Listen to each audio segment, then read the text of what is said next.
progress. Today's daf we're going to be learning is Zevachim, Daf Pebet. This week's learning is sponsored by Robert and Paula Cohen in loving memory of my grandfather, Joseph Cohen, Yosef ben Moshe HaKohen, Zichrono Livracha. My grandfather was hardworking, loved to sing, especially as a chazan, and was very dedicated to his family and community. We're going to get started with a review of the Mishnah that we saw yesterday. We started a Mishnah, and there the Mishnah had told us that if you have bloods, again, we're talking about all sorts of bloods that get mixed up, again, you're going to have these conflicts of what do we do with it? We have blood that's supposed to go inside. Okay, let's talk about that for a quick minute. In the sanctuary, if you remember, there's all those ones we learned a lot in Horayot, the Parlin Dever Shel Tzibur, the Parlin this year of Yom Kippurim, and a whole bunch of other ones that are brought inside on the Mizbeach HaPnimi. I'll just remind you, and this will be relevant later. The Mizbeach HaPnimi was used for two things only. Okay, it wasn't a place where they burned body parts of the animals or burnt the imurim, the fats of the animals. It was just used for either the incense, the daily incense offerings, which is not relevant to our purposes, and it was used for the blood of these particular sin offerings. They also had some other unique laws that the meat, if you remember, the body of the animal was taken completely outside the temple, nowhere near. It was brought in a special place called the Beit HaDeshen, and it was burned completely. Nobody eats the meat. Okay, these are all going to come up later, so good to start with them and have them set in your head. So now we have this kind of blood that's mixed up with blood from the outer altar, the regular sin offering. Now the issue is, okay, one of the issues, we're going to see the other issue in a minute, but the issue we saw yesterday was that the blood that's brought, that the sin offerings that are brought outside are not allowed to come into, if you remember, they're not allowed to come into the sanctuary. If you bring them in the sanctuary, that's based on this pasuk in Vayikra, Vav Kaf Gimel. Okay, even though we're going to see maybe there's another pasuk for it later, but right now we think it comes from this pasuk. Kol chatat asher yuva midama el Oel Moed. Any sin offering that you bring its blood into Oel Moed, right? We assume sin offering means outer sin offering that you bring into the sanctuary, which is the parallel of Oel Moed in the temple. Lichaper b'kodesh, to atone in the sanctuary, in that heichal. Lo te'achel ba'esh chisaref. That meat can't be eaten. Normally the sin offering is eaten, and it has to be burned. Okay, so our issue is now we have bloods mixed. They're inner bloods and outer bloods. The problem is, at least one problem is, you can't bring the outer bloods inside. So you can't start inside, okay, and start bringing the blood in because you're going to have a problem. So we'll talk about this very soon, but right now the Mishnah just says, if they mix up, you have nothing to do. You have to spill it into the channel on the ground there that takes the blood out. It's ruined, disqualified.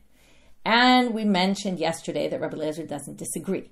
Okay, so that's where and then we had a machloket in the Mishnah. Is this only sin offering or is it any offering? And that was all based on, is this pasuk v'chol chatat, which seems to be talking only about sin offering, is it relating to all korbanot? That's Rabbi Akiva, and we saw this machloket a while back. Or is it also chatat, also asham? That was Rabbi Eliezer. Or the rabbis say it actually only is a chatat. So if, for example, this blood was not a sin offering blood, but it was, let's say, an ola mixed up with the inner offerings, you'd have no problem. You'd just bring it inside. Okay, so that's a big machloket that we saw in the Mishnah. I'm not going to read it inside. Now we start with the Gemara. B'niflag nami Rabbi Eliezer b'ha. Why doesn't Rabbi Eliezer disagree here just like he disagreed in the other Mishnayot and say, we can row in, see it as if it's this, and put one there and all that? Well, the issue is, heichi le'avid. How would you do it exactly? And now we're going to talk about both possibilities. Netiv b'chutz v'hadro netiv lifnim. What if we start outside? That would actually resolve our problem. Then we don't have to bring the blood from the inside. From the outside inside. If you start outside with the blood supposed to go on the outer altar, then you won't have this issue because you'll take care of all the blood on the outside.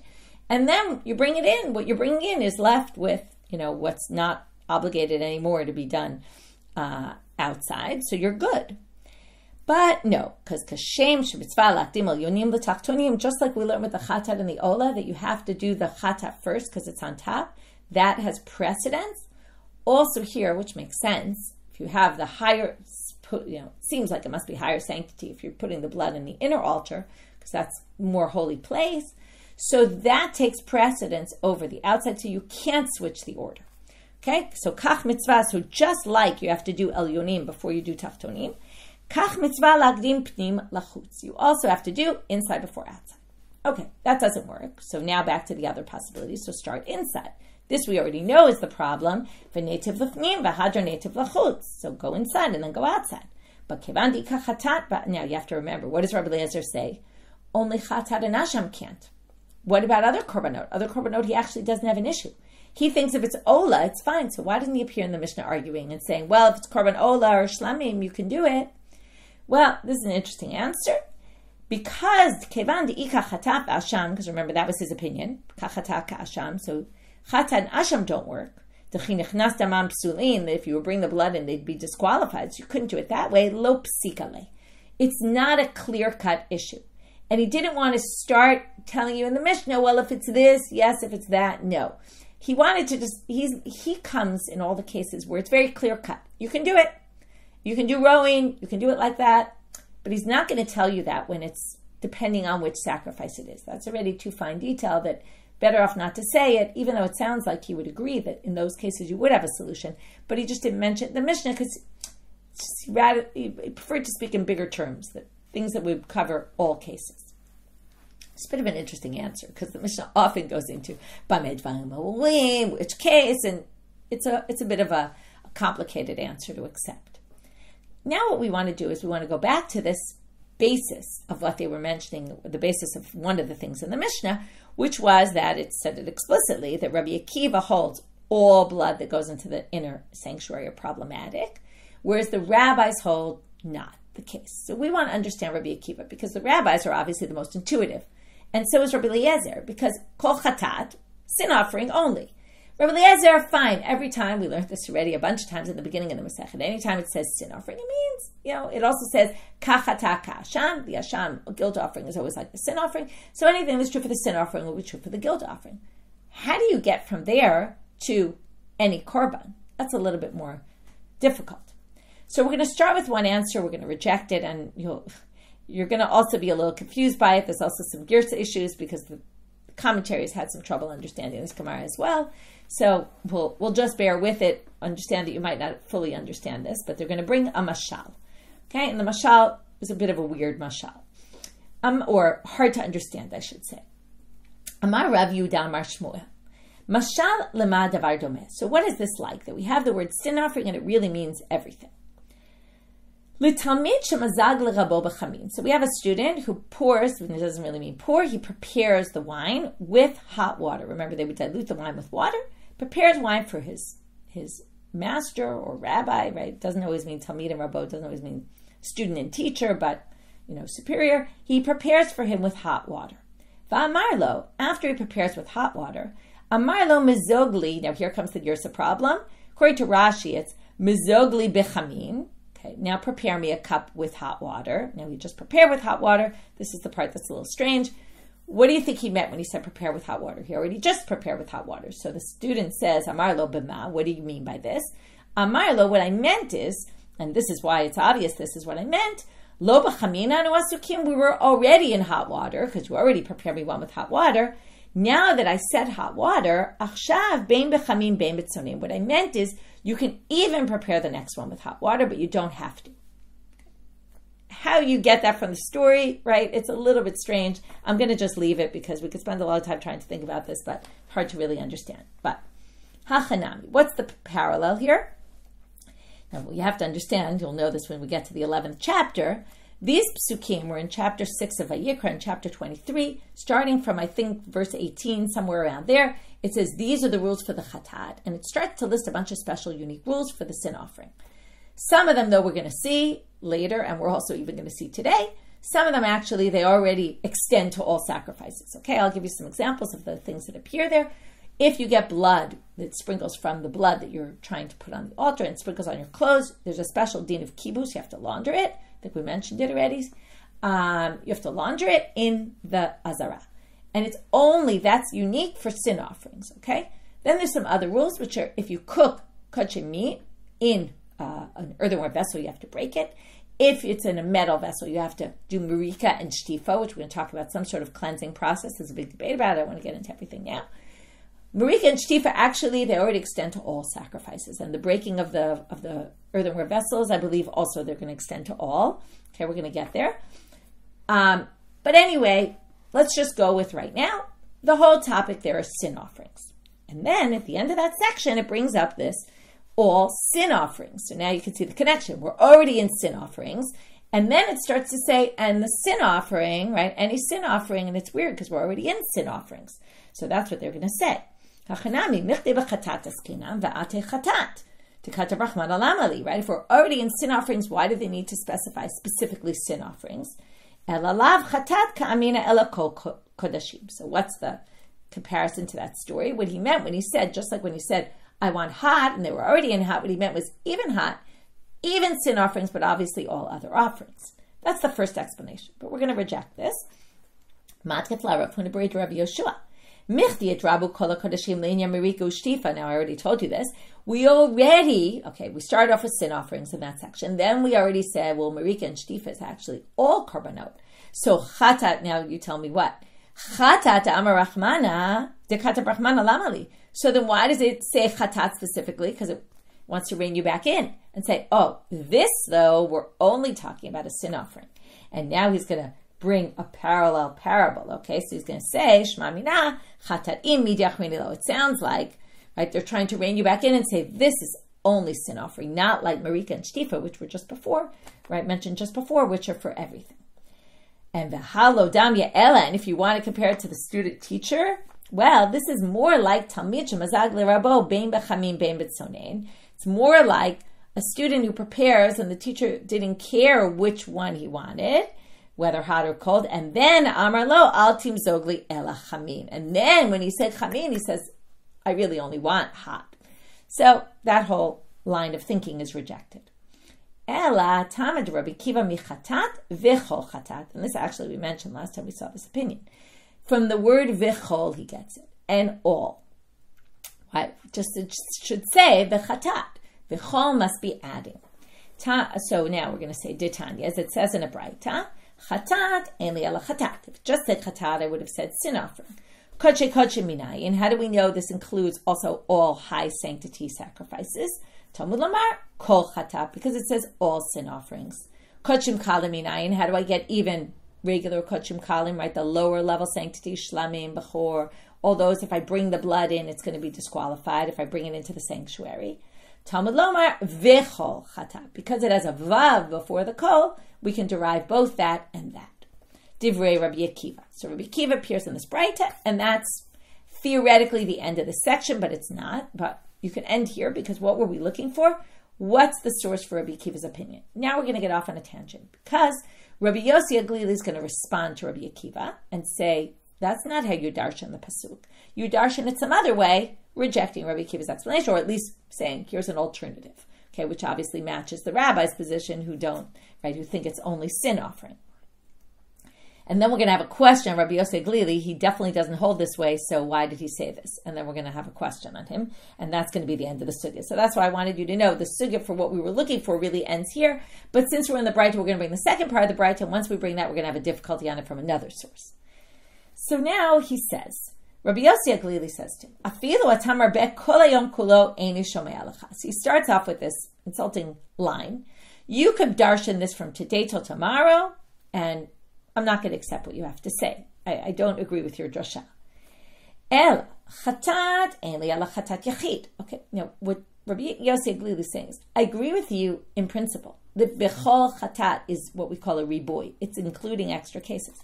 But what kind of cases is it including? Not the ones you're talking about. Chatat yachid would be what I would think is the basic chatat. An individual's sin offering. Chatat zibor minayin, like the series in Mechad Chatat that we bring on all the holidays. What about that one? What if you bring the blood inside? How do we know that's forbidden? Talmud Lomar, kol chatat, because it says all sin offerings. Ve'ein li ala chatat zachar, and I only have a chatat that comes from male animals. Chatat nekeva minayin. What about a chatat that comes from female animals? Now, this is a bit of a strange question. Why? Do you remember? Chatats are brought from female animals generally. Okay? It's different from the other korbanot. We had that because which animals could you mix up together? Remember the ayil and the chatat's never an ayil because it's always female. Then we said, well, sometimes it comes male, like the seir nasi that the nasi brings, or there's the communal offerings are male, the series in Mechal Chatat. But generally it's female, and in a minute the Gemara is going to flip this, okay? But right now they say, oh, well, that would only include the males. What about the females? Talmud Lomar Vichol. Because it says the Vav, that includes also the female, to which the Gemara says Klape Lai. It should be the reverse, right? The standard chatat is female. So, Ela Hachi Kamar. Yeah, read it like this. Ein li Ela chatat nekeva, chatat zachar minayin. Right, we only have the chatats, the basic reading would include the females, the one with the female animals, but we can also include the chatat zachar from the word Vav, Talmud Lomar Vichol chatat. Okay, so that was a side point, but we resolved that. And now, right, you can imagine why they start with the Zachar, because for them the default's always Zachar, because that's the way the Gemara in general is. But then they realized, oh wait, we made a mistake here, because in this case the female is really the default. Okay, so that was the Braita with a dissenting opinion. Don't read Bechol as all sacrifices, read it as all sin offerings, including ones from male animals and including ones from communal offerings. Now, the Gemara asks a question on Rabbi Yosi HaGelili. V'savar Rabbi Yosi HaGelili haikra lahachi huda'ata? Wait a minute. If Rabbi Yosi HaGelili is deriving all the laws about bringing the blood inside from this pasuk, that must mean he understands this pasuk the way we understood the pasuk. Okay, now, how else would you understand the pasuk? Well, you can start looking at the pasuk again and seeing if you can come up with a different creative explanation. It's a little hard because you're now biased by how we've read this pasuk.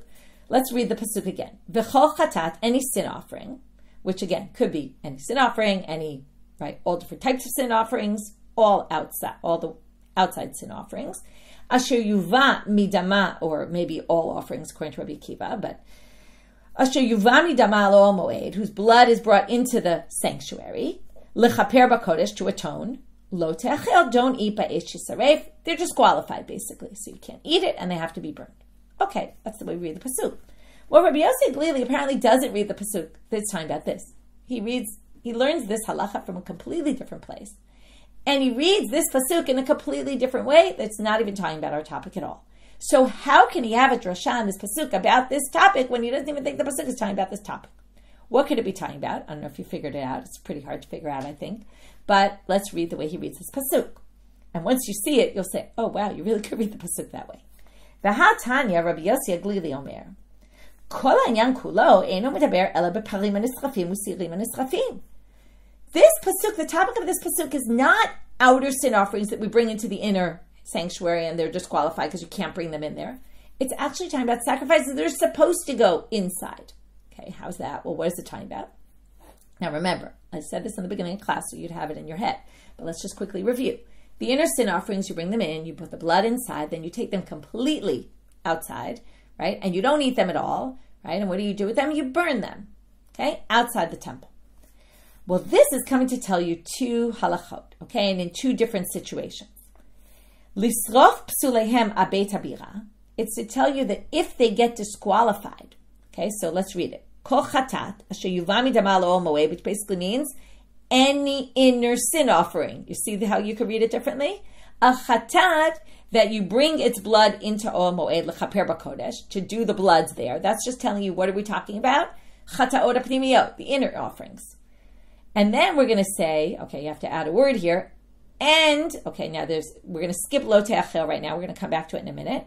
Ba'esh tisaref, now we already know it gets burned. Okay, the fact that the whole animal gets burned, you could say it's talking about that. But the fact that it gets burned, we see from a different pasuk. But if it gets disqualified, then ba'esh tisaref in the Azara. Okay, as opposed to bring it outside to burn, if it gets disqualified, like impure, let's say, you burn it inside. And that's what ba'esh tisaref is teaching you. That's lisrof psulehem abeit habira, to do it in the temple. And it doesn't go out to that faraway place called the Beit HaDeshen. And if it's not disqualified, just in general, it never said this elsewhere, la'amo b'lo taseh l'achilato. Now, you're not supposed to eat it, but it never had a negative prohibition. Now it says, don't eat it. Okay, we know you're not supposed to eat it because you're supposed to burn it. But if you eat it, and there's no lo taseh in the Torah, you're not going to get punished. Here is the lo taseh, don't eat it.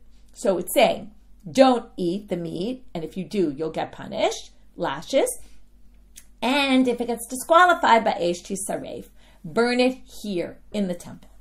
Okay, that's how he reads that pasuk. Fascinating, right? How you could take that pasuk that we thought many times meant one thing, and now he he reads it completely differently. So the first question is, well, how did he respond to Rabbi Akiva in that way when he learns this from somewhere else? And the second question is, where does he learn? He obviously, we assume he agrees with everyone else that you can't bring the blood inside. Where does he get that from? So let's keep reading. So where do you get this from? Now, right now, we're still in the Tannaitic source. So we brought this all as a difficulty, but we haven't gotten back to our difficulty because we're still reading this source. So in that source where he quotes this, the rabbi said to him, so where do you get this prohibition about lefanav lefnim? About bringing the blood of a regular sin offering inside? Amar lahen, I have a different pasuk. If you remember, in the time of the Miluim, the days of the Miluim, of consecrating the Mishkan, there was this scene where Aaron didn't eat the meat, him and his sons didn't eat the sin offering, and Moshe gets angry at them. He said, why don't you eat the sin offering? And he tries to suggest to them, maybe I have an answer as to why you didn't eat the meat of the sin offering. Hein lo huva, okay, I'm going to keep reading the pasuk, et dama el kodesh panima, achol techlu ota b'kodesh kasher tziveti. He says, what? It's like rhetorically, what? Well, the blood wasn't brought inside, and therefore you're supposed to eat it. Okay, and why didn't you eat it? Which implies, had the blood been brought inside, if you had taken the blood from the regular sin offering and brought it inside, then I would have understood why you didn't eat it, because it would be disqualified. So that's where you get the prohibition. It's a bit of an interesting way to get the prohibition, because it's really just a conversation between Aaron and Moshe. But implied in the conversation is that you can't bring it inside. Obviously, you'd have a bit of a problem here with finding a lo tase. He never says don't do it. He's just saying, well, the fact that you didn't do it, okay, I don't know. I didn't look up how he deals with that issue. Anyway, that's the end of our question. How could Rabbi Yosi HaGelili start with this? B'chol chatat is nikeva and zachar, right? Adding the zachar and adding the communal when he doesn't even think that pasuk is talking about it. To which we answer, l'divrei Rabbi Akiva ka'amar. He was talking according to Rabbi Akiva. In other words, he was saying, even if I disagree with you about using that pasuk for what you use it for, but let's say, for argument's sake, you want to say that's what the pasuk is, I still don't agree with your riboy, you're including v'chol, all korbanot, when you can include korbanot tzibur, you can include zachar, right? You have other things you can include. So I don't agree with you about that. But I don't agree with you completely, because I actually learned it from a different pasuk. Okay. That's the end of that section, and really what we were trying to get to was Rabbi Akiva's position, where he gets it from, and from there we got off on a tangent about Rabbi Yosi HaGelili. Okay, now we get to the next Mishnah. From here till close to the end of the daf, we're going to have a lot of logical arguments. So I'm going to share my screen. I did it in order not to get lost in the logical arguments of what we're arguing about and what we're saying. I made a study guide with numbers of cases, okay? And the idea here is that when I talk about them in class, I'm going to refer to, we're in box number 1, 2, 3, 4, 5, 6, or 7. It's going to help you if you have it in front of you. If you don't have it in front of you, sorry, but this will help you to organize the different arguments and what we're up to in the chart.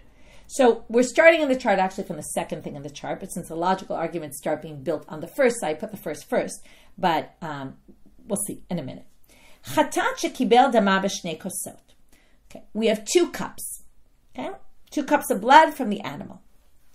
And it's just a case. If you happen to have, you don't have to have 2 cups, but if you happen to have 2 cups of blood, now we're going to talk about 2 things. One is our topic of blood that's supposed to be outside. Now, it's going to be confusing because outside and inside are all relative. So in one scenario, in the bifnim, we're going to be talking about outside is the Azara, the courtyard, the temple courtyard, and inside is the sanctuary. There's another outside, which we're talking about things that are in the Azara and are taken outside. Like if you have a sin offering and you bring the meat outside or the blood outside, what happens to it? Remember, it's disqualified. You can't take blood or meat or things like that from the Azara that's supposed to be there, Kodesh HaKodashim, and bring them outside. They get disqualified. Remember, all the meat has to be eaten inside and the blood, nothing can be taken outside. So there's outside and inside the Azara, inside the Azara, and then there's outside and inside, which is inside is the sanctuary, outside is the Azara. So that's why it's a little, in addition to all the logic confusing, it's a little confusing. So we start off with a regular sin offering that's in the Azara, and we bring one of the cups outside, which disqualifies it.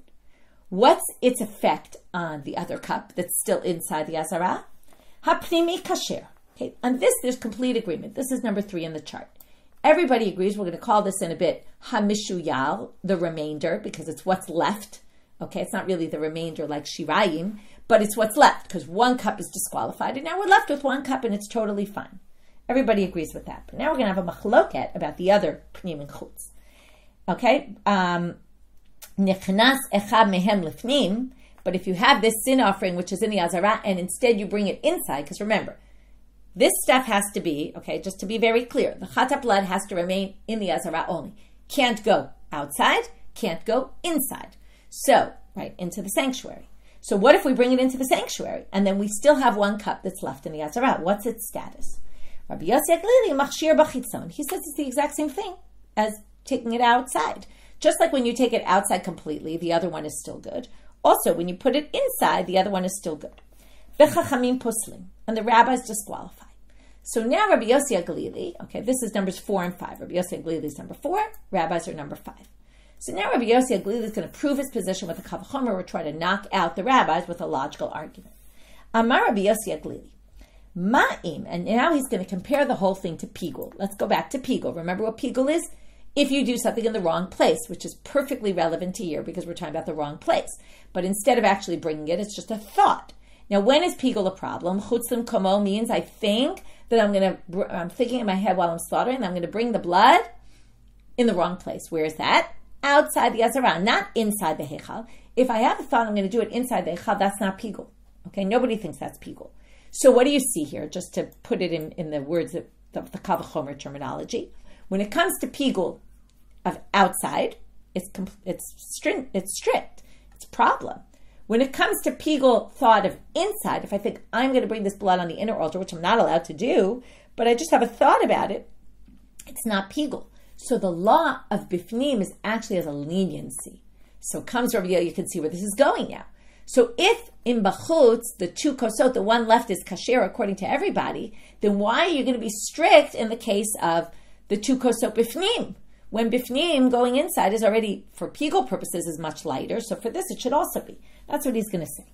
Ma'im b'mkom shamachshava poselet in pigul, which is bachutz, lo asata mishuyar kayotze. So in the topic of bachutz, number 1, right, where it's stringent, and yet in number 3, with the 2 kosot, it's actually fine. So makom she'ena machshava poselet, number 2, right, pigul, going inside to the echal, I thought I'm going to bring it in there, is not even disqualified.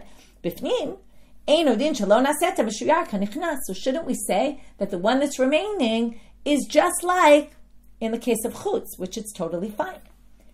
Nichnas lechaper. Okay, that's number 1 topic of the Mishnah. Number 2 topic. This is a topic, the rest of the topics we're going to deal with tomorrow. We're only going to deal with this one today. Nichnas lechaper, afa pi shelo kiper. So now the Mishnah goes to the next case, which is I'm in the temple, and I bring the blood, the sin offering, into the sanctuary, which I'm not allowed to do. And the pasuk says, if you remember, lechaper b'kodesh, you're doing it to atone in the sanctuary. So now, what if I go in to put it on the altar, but I never put it on the altar? I just went in, I brought the blood in, as if I want to put it on the altar, but I didn't for some reason. Maybe someone stops me, I don't know what. Afa pi shelo kiper pasul. It doesn't matter. It's just a matter, did you intend to put it in? Yes. So as soon as you go in the room, it's a problem. Divrei Rabbi Eliezer. Rabbi Shimon omer ad shechaper. Rabbi Shimon says, no, you're not obligated just for walking into the room with the blood. You're only obligated if you actually put it on the altar. Rabbi Yehuda relates to a different issue. And in fact, the Gemara is going to come back in tomorrow's daf and say, well, what does he hold about the previous machloket? Because he doesn't really weigh in on that. Im hichnis shogeg kashil. If you bring it in by accident, it's not a problem. It's only with intention that's going to be a problem. By accident, if you accidentally didn't realize it was, you thought it was the blood that's supposed to go inside, it's fine. Okay, third issue. If you took blood that was disqualified and you put it on the altar, lo hirtzahat tzitz ela ala tameh. So the tzitz is not going to atone for you. Remember that tzitz is this thing that atones for all sorts of sins, but really we're going to learn here, no, it doesn't atone for all sorts of problematic things. It really only, lo hirtzahat tzitz ela ala tameh, shatzitz maratza ala tameh ve'no maratza ala yotzei. If I take the meat, the blood out, and then I put it on the altar, the tzitz is not going to help atone for that. The tzitz, this is what the Kohen Gadol will wear on his head plate. It only atones, so while the Kohen Gadol is wearing it, it atones for any sins that happen, only relating to impurity. Okay, now we're going to go to the Gemara with all these dizzying logical arguments. Okay, so now I'm going to share my screen again, and we're going to go back to that chart. So here goes. Tanya. The Gemara is going to start with a Braita, which starts, it's the first one we don't even have to go through. It's exactly word for word the Mishnah. Amar Rabbi Yosi HaGelili kava chomer, uma b'mkom shamachshava poselet b'chutz, lo pasal dam shebachutz et shebifnim. So again, when there's pigul, right, and yet there's no problem with meshuyar, that's in the outside. Makom she'em machshava poselet bifnim. So now if you go all the way into the sanctuary, there's no problem if I have a thought about that. It doesn't disqualify. So ein odin, wouldn't it be logical? So wouldn't you think then the cup that's still left is not a problem? And that's number 4, Rabbi Yosi HaGelili, that's his logic, kava chomer. Amrulo. So here's the rabbi's retort. Now we're going to get to number 5 on the chart. The rabbis are going to explain why are we poslim in this case. Harehu omer asher yuva midama. Okay, he's going to that pasuk that we've been talking about. Kol chatad asher yuva midama. What does midama mean? From the blood. Remember, the blood always means some of it. Afilu miktzat dama. He says, here you have it. It says, if some of the blood comes in, it's disqualified, which means that if some of the blood comes in, all the blood is disqualified. So that's their proof. So we're going to have a lot of this, where we're going to have a kavachomer argument, and then we're going to say, but the pasuk trumps it. Okay, the drasha and the pasuk overwhelms that. Okay, now we're going to have a question on number 3. Now, Rabbi Yosi HaGelili is going to say, according to your logic, you should say that you should actually not agree with me that it's kasher in the case of bachutz, if you left over a cup, right? One is inside, one went out completely, that the one that's inside is still kasher, because let's take this logic. You can see where this is going maybe. If not, you'll see in a minute. Amar lahem kavachomer liyotze me'ata. You should learn then to forbid the yotze, because mabim, the one that's left inside. Mabim kom she'em achshava posel b'fnim, if we're lenient on inside in general and pigul, and yet we're going to be strict in the case of the cup that's left. Posel dam shebifnim et shebachutz, right? When you actually brought the blood in, we're going to be strict and forbid the other one.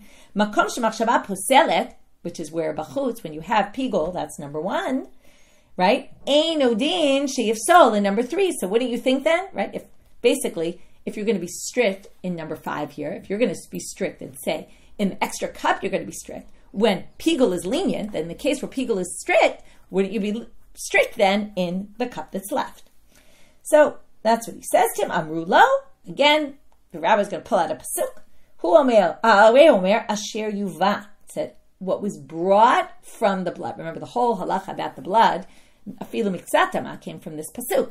So what is yuva? Brought in. What do you learn from here? Hanichnas pasul ve'enei yotzei pasul.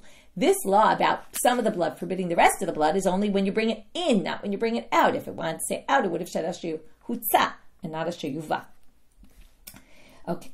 Now, next question. This is going to be a question on number 2. Okay, this is really a question on everyone. Now, tehem, or maybe just the rabbis, we'll see.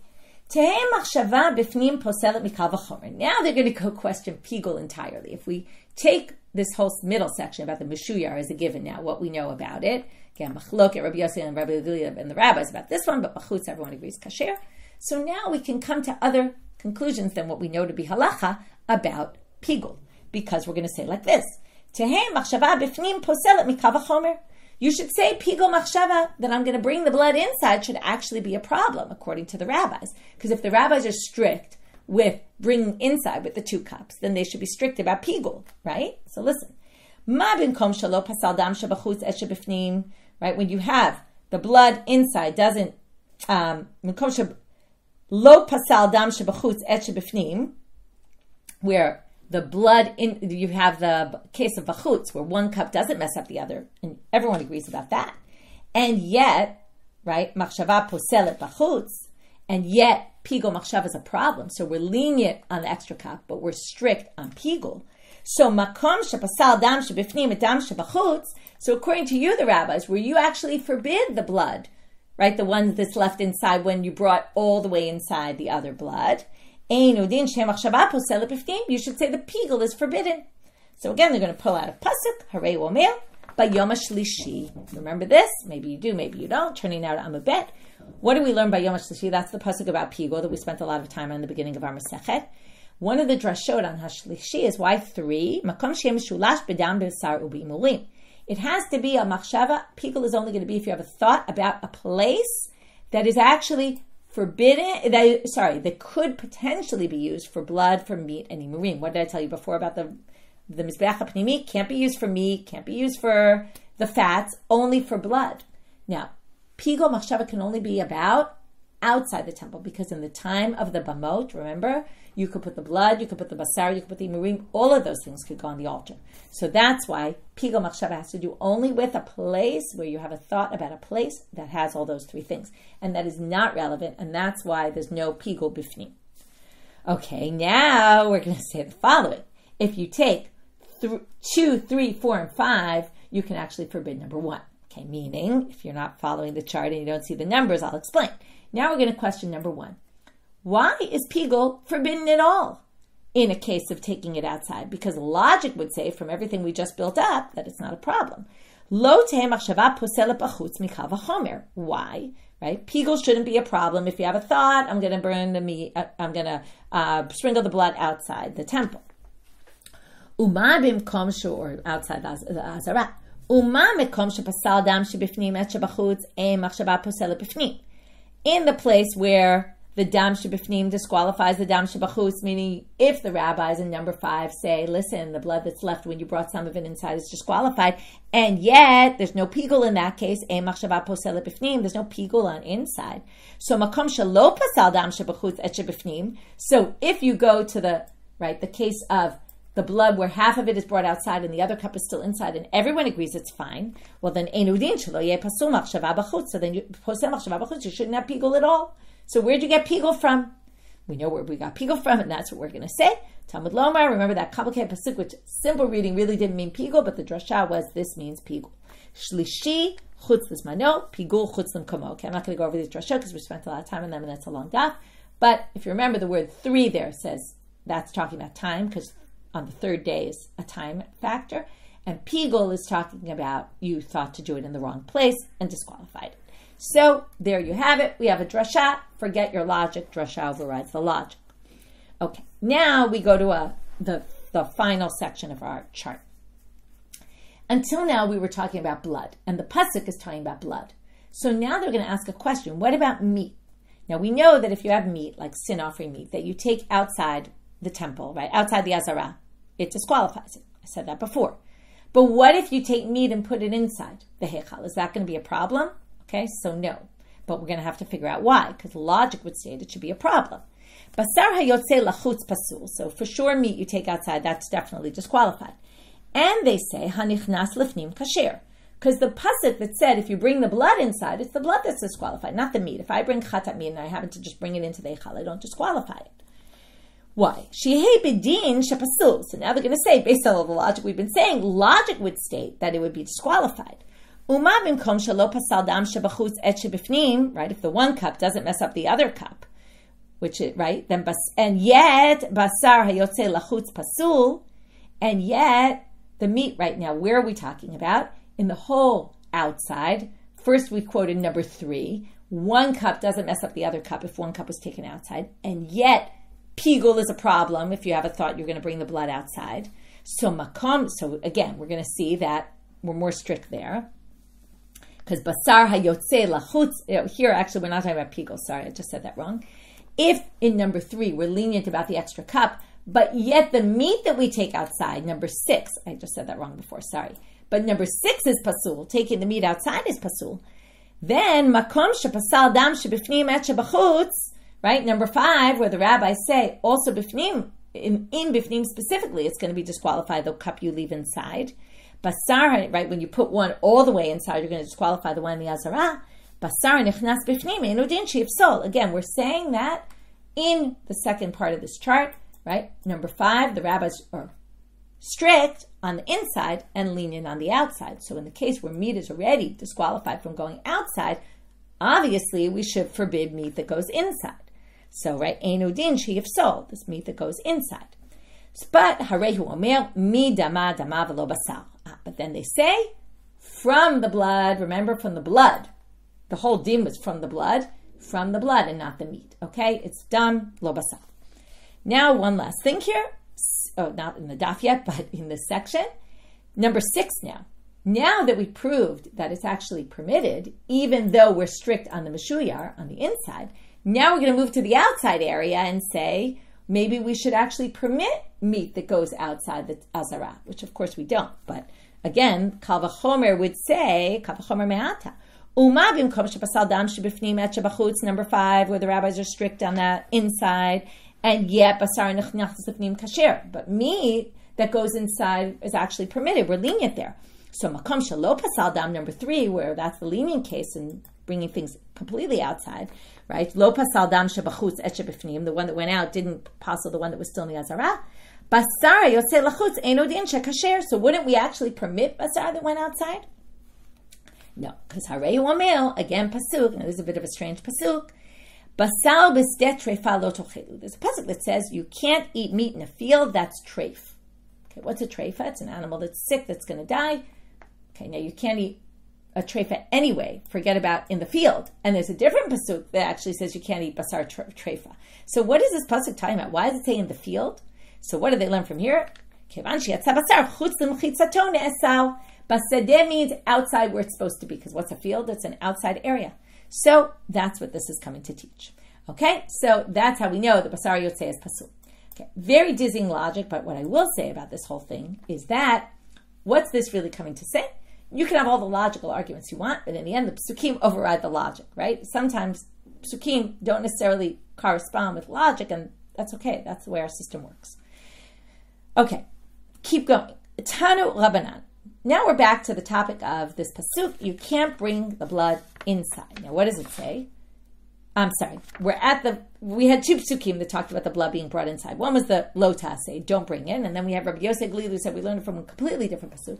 And in the other pasuk it says, okay, whether that's the makor or it's still discussing the same topic, it says there, Moshe says to Aaron, the blood wasn't brought el hakodesh pnima. You didn't bring it into the sanctuary inside. Okay, there's kodesh and pnima. They both mean the same thing. Or maybe not. That's the question. Pnima. Enli ela pnima. So the Braita says, pnima sounds like all the way in. The Kodesh HaKodashim. It's disqualified when you bring it there. Hechal minayin. So maybe it's only when you bring it all the way inside and not in the hechal. How do you know the hechal? Talmud Lomar, ela Kodesh pnima. In fact, it says 2 words teaches you both. So the Braita asks, Yomar Kodesh va'al Yomar pnima. Why don't you just say Kodesh? And we know Kodesh is hechal because pnima is Kodesh HaKodashim. Right? But if you just say Kodesh, we'd say it's Hechal. So Hamarava, Zevachim made I'll say. He says, no. You need both. Because without both, you might have thought that Kodesh means Kodesh HaKodashim. So you need both to say one is Hechal, one is Kodesh HaKodashim. And now we're going to bring another example. Rava says, Midi dehavei toshav esachir, just like comes up in this other situation. Titanya. Okay, this is a pasuk that says, a zar can't eat truma, and neither can a toshav and a sachir. What's a toshav and a sachir? 2 types of Eved Ivri. If you remember, an Eved Knani is part of the property of the Kohen and can eat Truma, but a Jewish slave cannot eat Truma in the house of a Kohen, even if he's living in the house of a Kohen. So Toshav, Zeh Kano Kinyan Olam, Sachir Zeh Kano Kinyan Shanim. There's 2 types of Eved Ivri. One is 6 years, that's Kinyan Shanim. One is forever, which really isn't forever until the Jubilee year, but it's if they got the pierced ear and they wanted to stay after the 6 years, they pierce their ear and they stay until the Jubilee year. So, both of these can't eat, and we learn them from Toshav and Sachir. So they say, Yomar Toshav, Al Yomar Sachir, just like in our case. Why don't you just say Toshav and not Sachir? Ani Omer. Why would I even know Toshav is Kanoi Kinyan Olam, right? And if Kanoi Kinyan Olam can't eat, someone who stays forever can't eat, obviously, right, he's more likely to be able to eat the Truma than the one who's there temporarily. Kanoi Kinyan Shanim Lo Kol Sheken, all the more so the one. I say no, because Ilu Kain, if that was the case, and it just said Toshav, I might have thought, what's Toshav?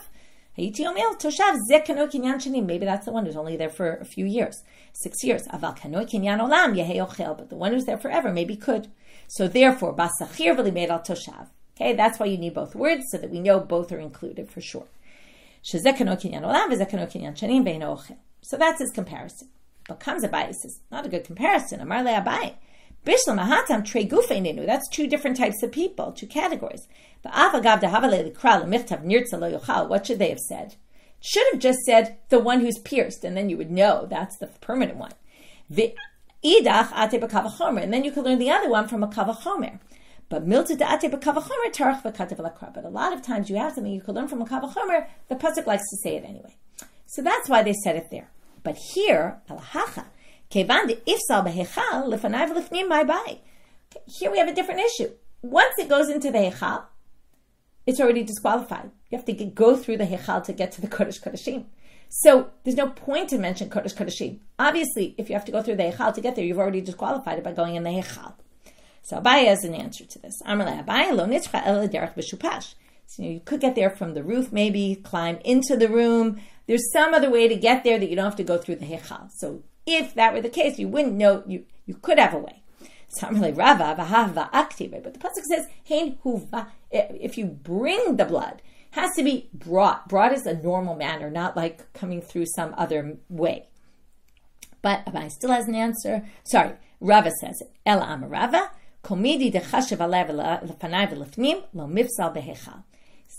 But there is a way that you could go to the Kodesh HaKodashim and not disqualify in the Hechal on your way. Because what did we say in the Pasuk? And this is kind of a good summary for the section. It says you brought it inside lichaper b'kodesh. You brought it to atone on the altar. What if you didn't bring it to atone there? You brought it to sprinkle the blood in the Kodesh HaKodashim. So you're actually not forbidden to bring it into the Hechal because you didn't have intent to bring the blood there at all. So that would be a case where you would go straight to the Kodesh HaKodashim and you wouldn't actually be forbidden already in the Hechal. Okay, last question for today. We're going to have a slew of questions. We're going to start 2 of them today and finish up tomorrow. By Rava. So we have blood that we already learned. Blood of the sin offering from outside, you bring it inside, it's a problem. What if it's blood from the inside that you bring all the way inside to the Kodesh HaKodashim? Is that also included in this pasuk? So do we say, Mi amrinan ela kodesh pnima? Okay, kol hecha dekrinan ela kodesh, krinan pnima. Kol hecha de lo krinan ela kodesh, lo krinan pnima. In other words, so do we say, if you can't bring it, what does it say? You can't bring its blood into the Kodesh Pnima, into the Hechal or the Kodesh HaKodashim. So the only time it's forbidden is if you can't bring the blood into the Hechal either. This blood can go into the Hechal, so maybe it's not going to be forbidden if you bring it into the Kodesh HaKodashim. O Dilma Shalom Kamanu. Or do we say it's any blood that went into the wrong place, into a higher level sanctity place? And then it would be forbidden. And they don't answer this question. But if you were to answer the question and say Shalom Kamanu, it is a problem. What about? Okay, now we take blood that's allowed to go in the Kodesh HaKodashim. You sprinkle the blood of the animals from Yom Kippur in the Kodesh HaKodashim, votzi an lahechal, and then you took them out. You're done. And now hichnisan, and then you bring them back in mahu. Now at this point, you're not allowed to bring them back in anymore. So does it disqualify it or not? Right? Obviously, you can't do it, but if you do it, does it disqualify it? Mi amrina mekomanhu. Do we say, look, today it's the day it can go in there. Like, that's the place for this blood. So what if you're done already? O dilmahu ilu nafak nafak. Or do we say, listen, you left, and now it's done, and you can't go in there anymore. And if you bring it in, you're going to be disqualified. It's going to be disqualified. Okay, and then we're going to have one more question based on that in tomorrow's daf. Okay, tomorrow's daf is shorter, so don't worry. Okay, so quick review. I know it's really late. It's a very long daf and kind of complicated, but we started with why did Rabbi Eliezer disagree in that Mishnah and what were the issues? Then we got to Rabbi Akiva. What was his reason for saying Kol Chatam means all sin offerings? From there we got to Rabbi Yosi HaGelili's position. Now we learned the whole thing in it from a different pasuk entirely and reads that pasuk in a totally different way. Then we got to the 2 kosot with all the logical arguments, the difference between Rabbi Yosi HaGelili and the rabbis, and how Rabbi Yosi HaGelili tries to undermine the rabbis with logic, and they keep bringing psukim. Plus we had other logical questions that came up across the way. Then the Pnima and Kodesh, why do we need both? Say that both are forbidden. And then we finish with these questions. What about bloods from inside that went all the way inside? Or bloods that were all the way inside, came out, and then went back inside? Would they be disqualified as well? For those, we're not going to have an answer. With that, we finish for today. Wishing everyone a Shabbat Shalom.